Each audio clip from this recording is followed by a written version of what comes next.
বন্ধুরা, হুজুর সাল্লাল্লাহু আলাইহি সাল্লাম বর্ণনা করেন যে আমার উম্মতের জন্য 5টি জিনিস বিশেষভাবে দান করা হয়েছে। অন্য কোন নবীদের উম্মতের মধ্যে এইরকম বিশেষ কোনো গুণ ছিল না।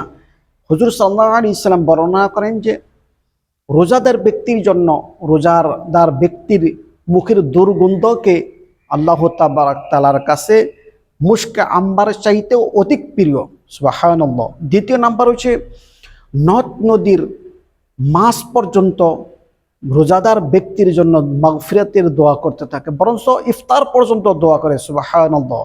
তৃতীয় নাম্বার হচ্ছে জান্নাতকে রোজাদার ব্যক্তির জন্য সজ্জিত করা হয়, সাজানো হয়।